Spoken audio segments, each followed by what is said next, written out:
Hello, everyone out there. We are alive. Had a nervous moment there for a moment, but we are good to go.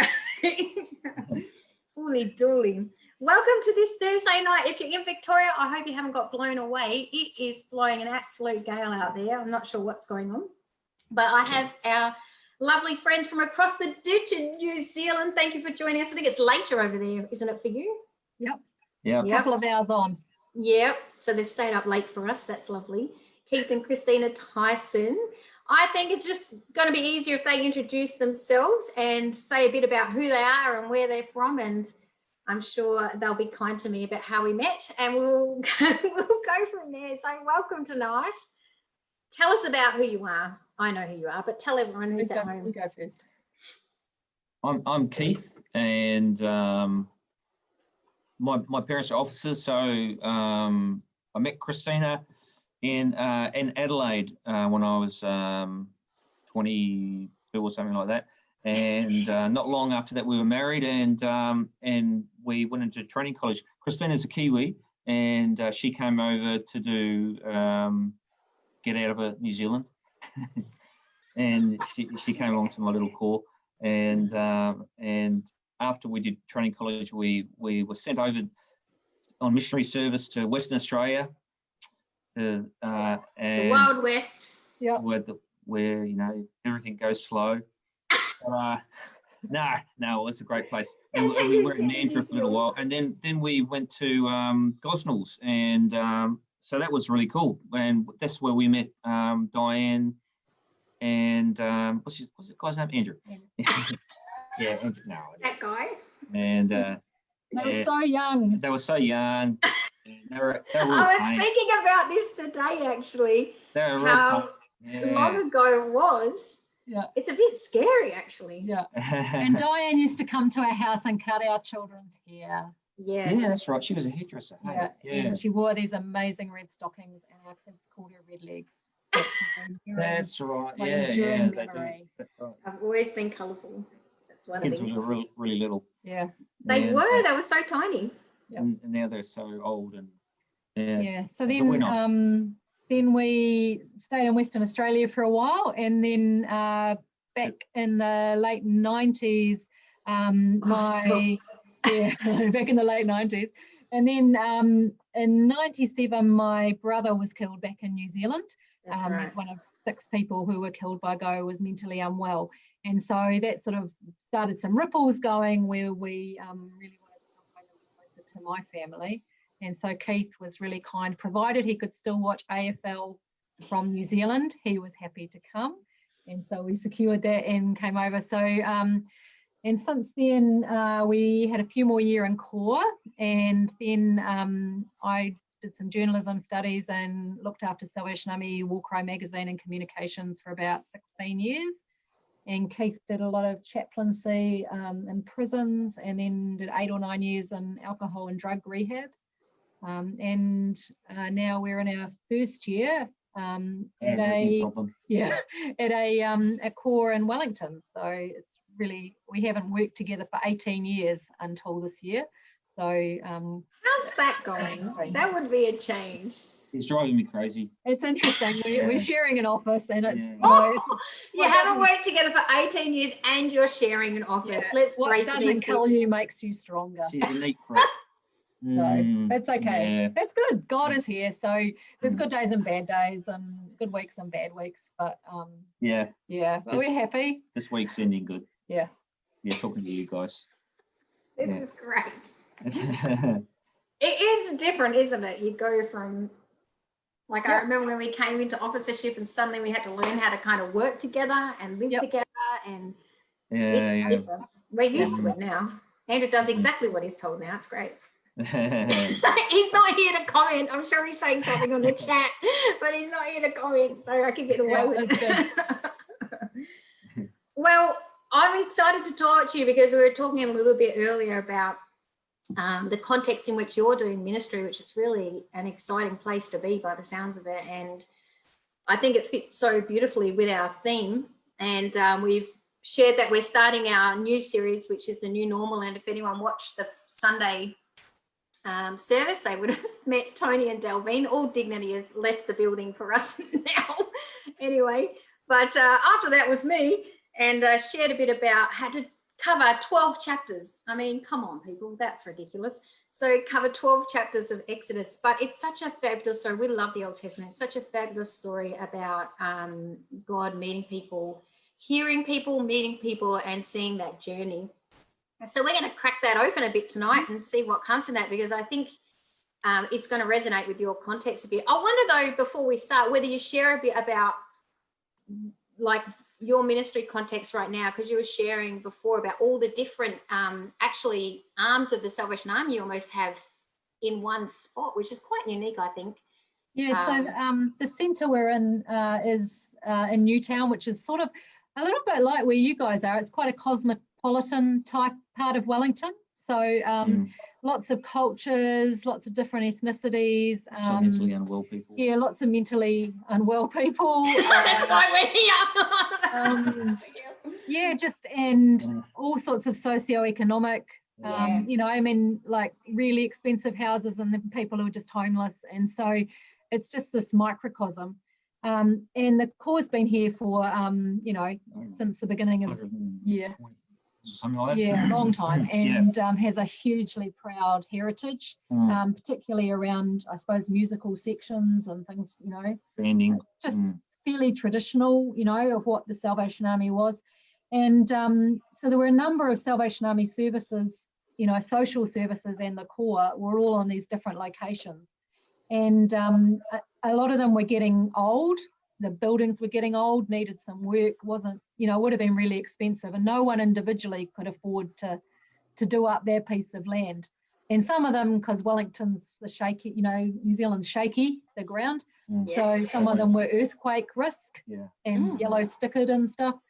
And so a few years back, they decided, as probably Salvation Army headquarters, decided it would be cool if everything went onto one property and pooled resources. So we've got a core here, and there's a community ministries welfare centre. So that's a drop-in centre and social works and some transitional, you know, emergency housing and some supportive accommodation. Houses are run out of here for people with intellectual disabilities and so on. There's an early childhood education centre. There's a play group. And then there's probably, well, we're biased, but the country's probably best alcohol and drug rehab centre. Cutting edge. Really amazing, like just incredible. And so all of that is here. And there's a Thursday night recovery church as well, which is what we've been at this evening. And so all of that is on one site. So 2 years ago is when it opened. But actually, even before then, God was doing some quite amazing stuff. And the Corps was just sort of starting to, I guess, rebirth from the community, throw its arms open to people from the community, especially people who are in recovery.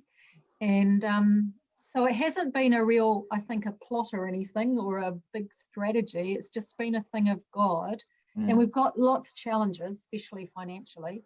But there's an amazing team of people here, and we're just working, a simple goal is just to be a really good integrated centre where people work together, not in silos, and where people come to know God, you know, starting off dipping their toes in spirituality and just get loved and accepted. And we have heaps and heaps of volunteers who just come and want to just be part of it, and God's working in their lives. So what would you say?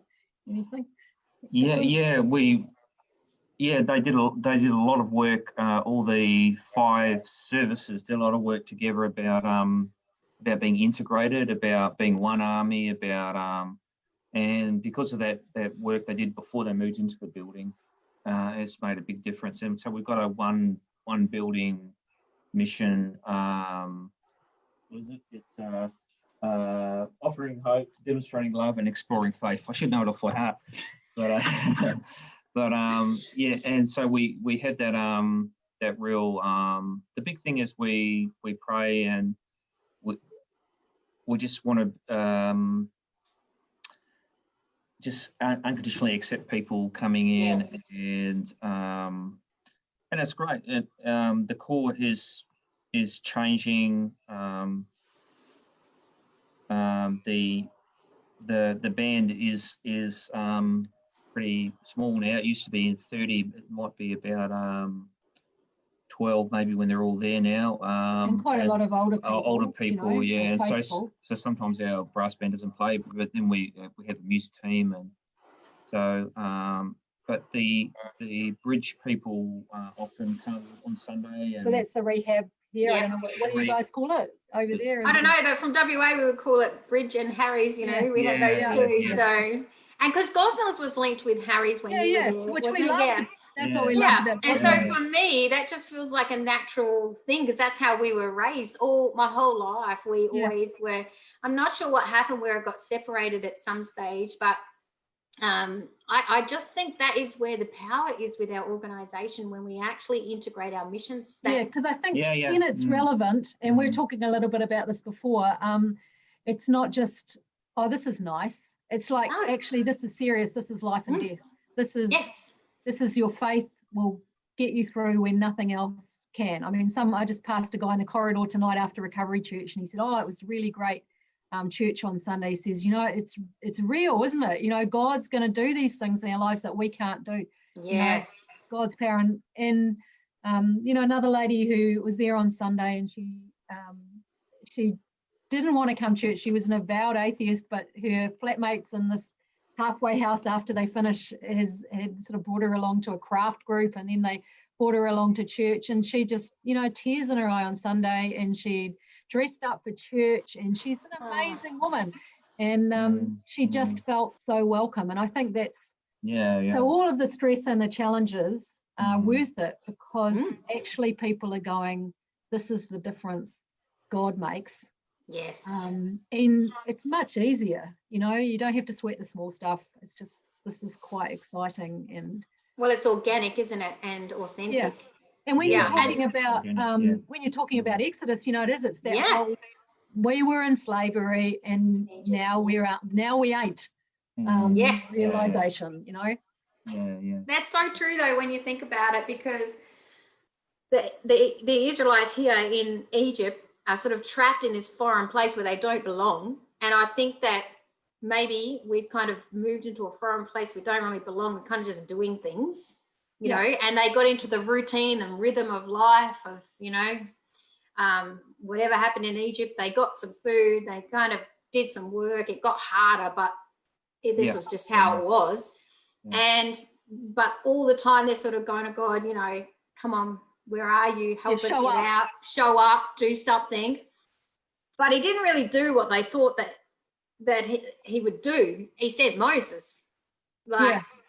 That's not really what they thought. They thought that he'd come and just obliterate Pharaoh, right? And just, you know, just like, sure. But that's not how God works. He just works outside of the box. And so here, Moses, raised in Egypt, which is the amazing part about it, really, isn't it?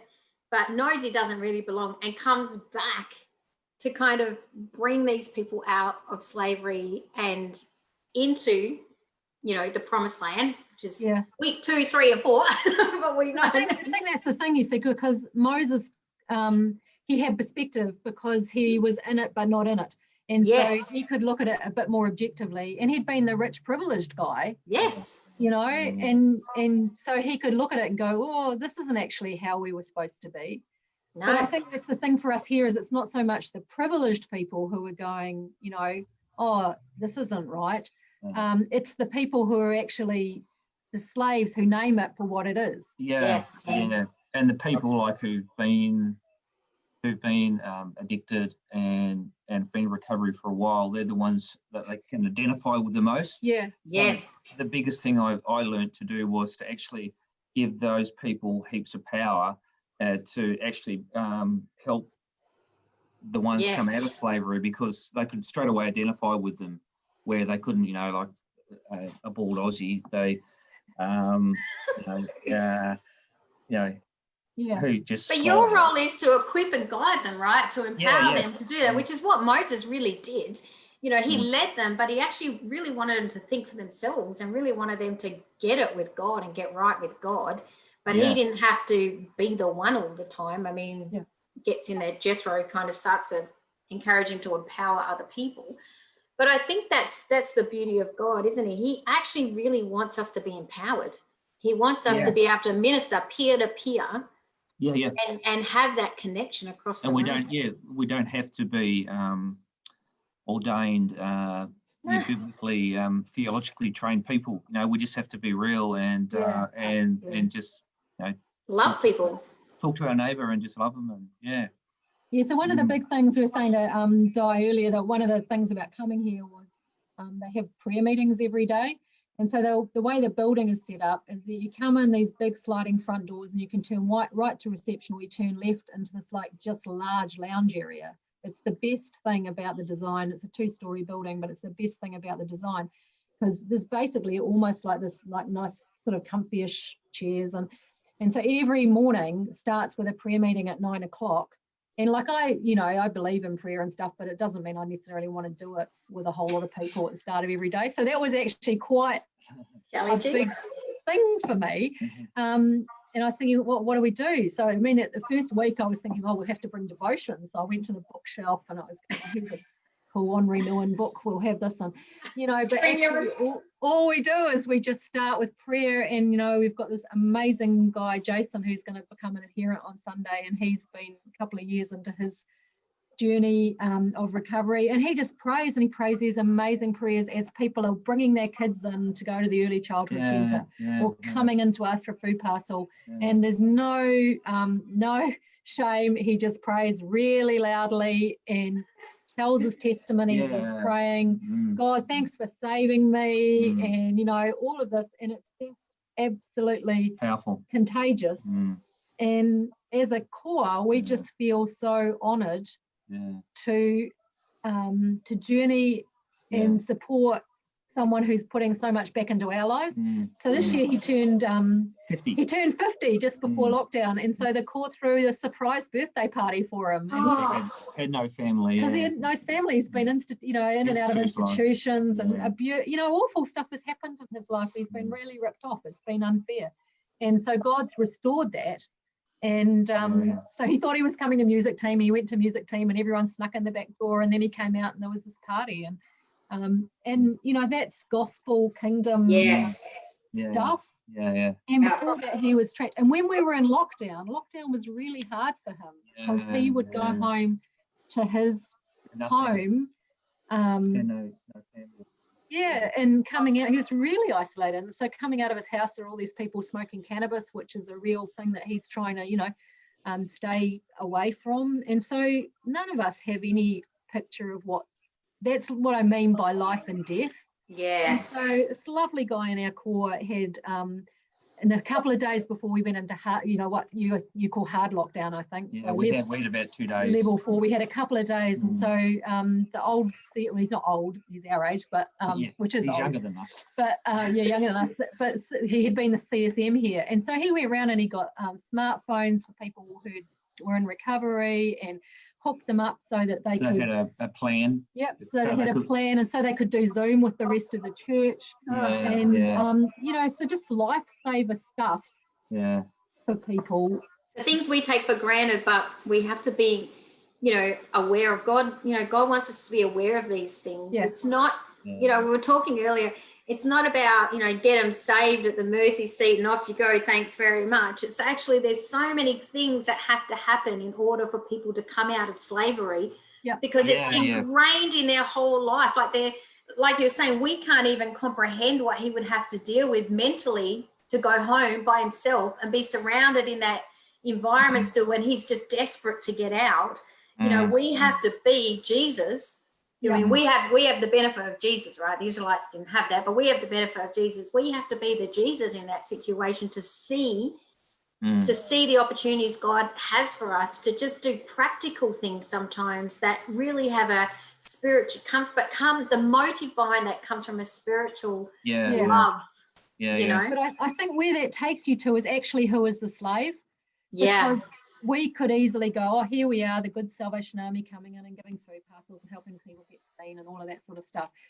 But actually, it's like Jesus with the religious people in the New Testament. And actually, we are the impoverished slaves Yes. to a system that isn't actually the fullness of life that God expects us to have. And Oh. we've drunken the Kool-Aid and gone, oh, you know, this is God's kingdom. It's not at all. This is just institutional church. Yeah. And It's sanitized. yeah, and once you start to break out of that, And once you get the real stuff going, get the bacteria growing, and get the sinful people in the church is great. Yeah. Well, the diversity of the kingdom of God should be reflected in the church, right? Yeah. Yeah. But it saddens me that many of our churches that I've been to aren't very diverse. That they kind of look the same. You could go down the road and it looks the same, and down the road and it looks the same. And like Andrew and I think Morland are figuring this out.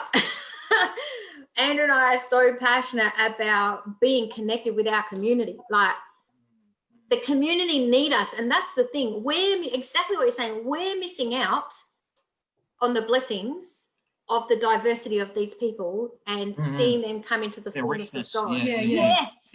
The richness that they can bring to keep us so level and, keep it real, instead of all this high and mighty, stuff that we like to play to. And that's playing church. I'm not about that. That's playing church. Yep. We want to be the church, right?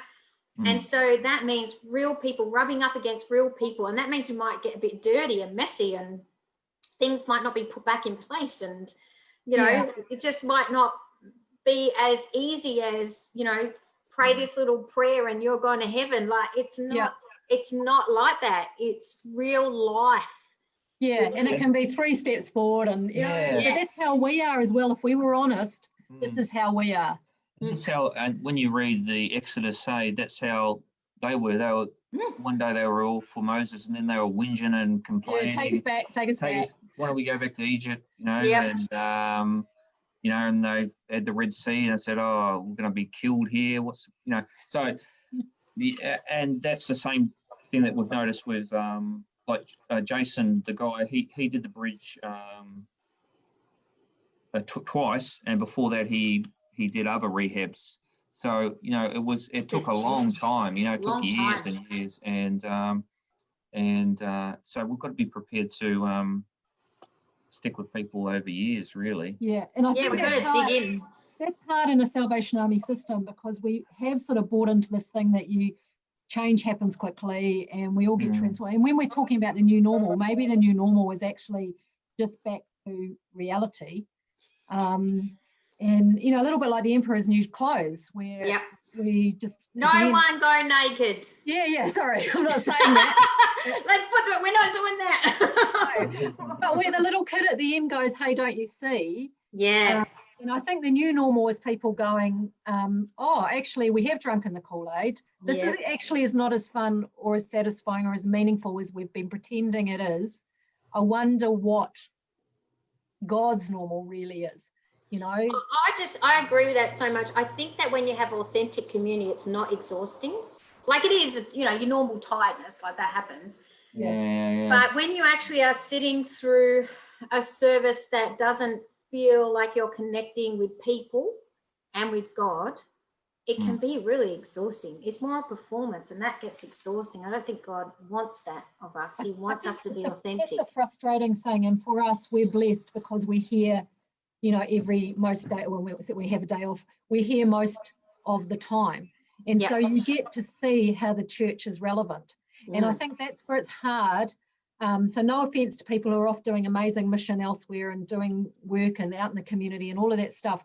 But it is a little bit harder sometimes to see the relevance of the Salvation Army when you do just turn up for, say, music team on Sunday. Yes. Because it's a little bit like, I remember Darlene Sheck going to something where she taught about worship, and she said, you have to remember, she said to the worship team, people have been fighting in the car park and on the way down, and they've lost stuff in the car, and then they get in here, and then we're all saying, come and hang out with Jesus.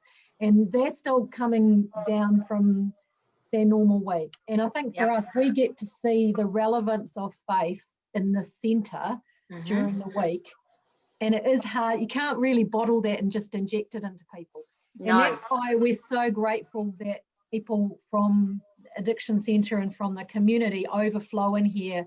So they are God's people evangelizing us. Yeah. They're Jesus to us. Yeah. To us. Isn't it amazing? Yeah.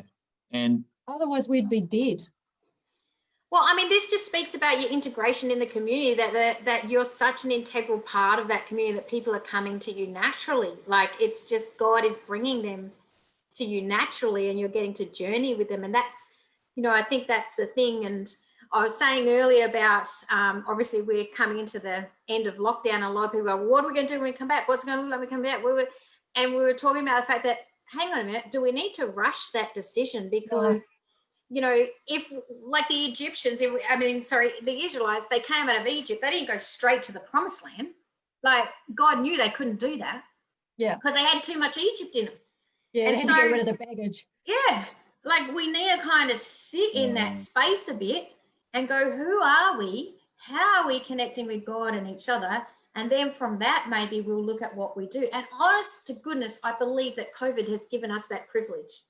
Yeah. But you're right, you can't race through it, because, and we were talking about this before as well, that William Bridges stuff about transitions, you have an end, and then you have a neutral zone in the middle, and then you have a beginning. And so we're seeing that some things need to end and die, and we need to sit with that pain. What is not working here? What is unsatisfying to us? And it's really hard, because pastors want to go, no, we want you to feel happy and good, so let's short circuit that. And church people go, oh, we shouldn't be miserable, pray God that you make us feel better. But actually we need to sit in the misery a bit, and otherwise we're just going to settle. And this way we can move on, we can stay in that little neutral zone in the middle, which is that creative thing. And you go, I wonder if, what if we did this, what if it was that? And then you can go on and do your beginning, but you've taken the time to do it. It's not a race. And you think of the beginning of the world, it was chaotic and black and formless, and that's when God did his best work. So COVID, I think, is giving us that gift of chaos. And that's where God has actually moved. And the reset of that. And you think about, the wilderness, we're probably moving on, but the wilderness season, which we're probably moving into, God provided manna, the quail. That's where he was the most connected and creative in how, you're in the desert, there's no quail in the desert. There's miracles happen and the blessings flow, right? And we can only attribute it to God. And that's the thing, we want to attribute to our leadership or our style or our church, but actually it's best when we can't explain it. It's best when God's just, you can't explain how someone walks in your door, gets rehabilitated, comes to know Jesus. It just happens because you've created a space for them. Yeah. Feel safe. And also you're content for them not to find Jesus. Yes. Right? Yeah, because because it's a journey. It's a journey to Jesus. And so I don't have to do everything. It's just that takes the burden of it off, eh? Yeah. And I can, You were going to say something. Honestly, I forgot what I was going to say now. I was just saying that was the gift of COVID for our core was that it, we had really messy Zoom church. I don't know why we did it, but everyone had their mics on at the same time and talking over, and they tried to sing and. It doesn't work. You can't sing on Zoom, so you had to remind people that. But the big thing is, they just loved seeing each other because they were locked down, and they just the fellowship, the real love. The love, and that was really the root of the church. It wasn't all the trimmings and highly polished. Yeah, we had someone play, because we had bring and share worship during Zoom. And we did a little thing, and other people did. One lady, she was so awesome. She just she brought her spoons, played her spoons. And, another lady was always there in her pajamas, and she has a makeup cat, and it would sometimes just, and it was it was ugly, but, it's like you're in people's homes. And, but it was so good because people were just being real, and we just made sure that we just phoned up everyone. We had a pastoral care. Pastoral care, we're just phoning up everyone. It is. It's back to basics, eh? Yeah. And I think, when we think about what have we really missed about church, if we get down to it, it's the people. Yeah. Totally. And if we can make that the priority, then I think we can work it out. Like if we make God and people the priority, forget about all the other stuff. That's, bonus or not bonus. It doesn't matter. It's not style or anything like that. It's getting back to the heart of what church is, which is our relationship with God and our relationship with other people. Yeah, and there's a really, really good Māori proverb. I can't say it in Māori, but basically it is, what is the most important thing, in the world? And it goes, it is people, it is people, it is people. And it just saying that that's our treasure, hey, and that God has given us. Absolutely. Yeah. And that's the Salvation Army, because that was the Salvation Army was born for people who felt excluded and marginalised and not understood. And if we can keep hanging on to that, why are we here? What are we doing? Oh, that's right. It's not about that. People. Other people can go and do some of the other stuff, and that's fine if that's how God's called them and but that is not who God's called us to be. We're people who, we're with people and we celebrate God and we make God real and we build bridges. Yes. People that are really doing it tough. Yeah. That's privilege. Well, we've run out of time. Can you believe that? It goes so quick, but I want to give you an opportunity. I always give opportunity at the end. If there's one thing you could tell people watching this that you would just want to sum everything you think about up into a sentence or two, if there was one thing you could say, what would it be? And, like a final word, really, one thing out of all of this that you could share. So I'll go with Christina first to give Keith time to think, because he looks like he's got his thinking face on. I was going to give my time to Keith, but no, I'm going to give my time to Keith. Yeah, go. You go, because I think that was. Oh, I had another proverb, but what I was thinking is it's really it's about being real. That's really the most powerful thing we can be, I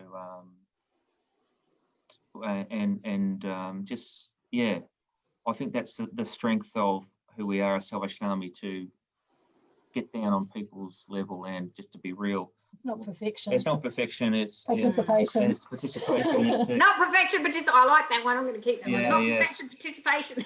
Yeah. We've got this really terrible music team. At Recovery Church. Recovery Church, and well, it's not terrible. It's just it's come as you are. And so if you have a session musician on the program, then you might get the most amazing musicians, and then you might have someone who loves to sing, and you turn the mic down, and it doesn't matter. It doesn't matter. And that's the kingdom of God. And it's just we just welcome people in, and I think that's so true. I think people want to see the same person they see on the street, the same person they see in church. Like it's the same. And as crazy as Andrew and I have been on in COVID, this is who we are. That is who you are. That's who you are. I don't know how to put it any other way. Like this is our world. This is who we are. We're a little bit loopy. We're a little bit crazy, but like we would do this. This is just who we are. We just want to be who we are. And I think we don't need to change to fit into, so like if you think about the Salvation Army's context, I don't need to change to fit into Moreland. I don't need to change to fit in my old appointment, Golden Grove. I don't need to change to be a DY or whatever I was. I just need to be Di. That's what God has called me to be. He's called me to be Di. And poor Moreland, they've just got to put up with it. And so we will pray for them. Pray for them all the time. But I mean, that's what God wants, because I think when we're authentic, people connect with that. They don't want fake. Yeah. They want real Jesus. They want real people, and they want to see real struggles. We struggle like everyone else. Yeah. And we don't.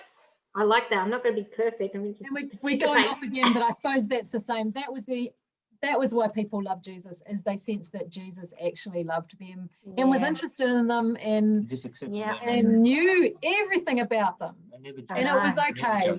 So if we could just catch a little bit, life is actually much easier. when you live from that. Yeah. Oh, I agree with you 100%. Thank you so much for joining us. guys. It's really great to talk to you after all this time. We sort of see each other on Facebook and Yeah. don't actually get to talk. But I can tell you, let me tell you, we talk about you guys all the time, and we say, I'm going to share a little naughty story, but I'm going to share. I never forget a time Keith came into the band room, because back then I used to play in the band. But anyway, he came into the band room. We had this new family turn up. It was the Fitzgeralds. I don't know if you remember them. Yes.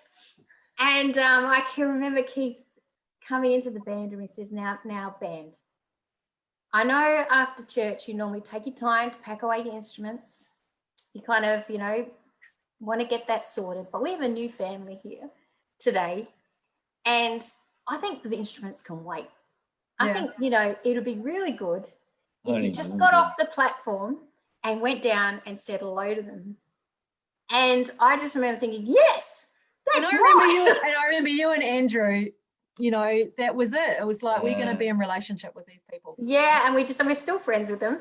Yeah. And we just journeyed with this couple, and they just brought so much joy to our life, and we just had such a great time. But I just never forget that poignant moment where we were actually made aware of something we were doing out of habit. That's what you do. You pack your instrument away, and that comes the priority. And what if someone stole it? Well, what if they did? What if they did? Get the insurance. You'd be right. And I just remember Keith saying this. I think it'd be good if just a few of you would go and talk to them, and it's just. And we did. Yeah, we did. Or we like to talk to people, which is good. But and I say to Andrew, we say it all the time, that you guys kind of just brought such a fresh new perspective for Andrew and I personally on how offices run and how ministry can be. So we're forever grateful for your ministry at Gosnells. That's right. The joy that we had a lot of fun. We did a few crazy things. We did. We had heaps of fun. And I don't remember if my mum ever played the spoons in front of you after that comment, so I'm going to ask her now. And we did have a spoon band, but we're not going to go into that. That was funny. There's still time. You've still got 2 weeks of lockdown. You could beam around. Auntie Janet will be watching. If she gets her spoons out, oh my word, that will be so funny. Anyway, I just want to say that, you've really, the essence of who you are still continues on, and we're grateful for your ministry even now. So thank you so much for joining with us. And bless you. Bless Moreland. Yeah. Have a great night. Oh. See ya. Thanks, guys. Bye.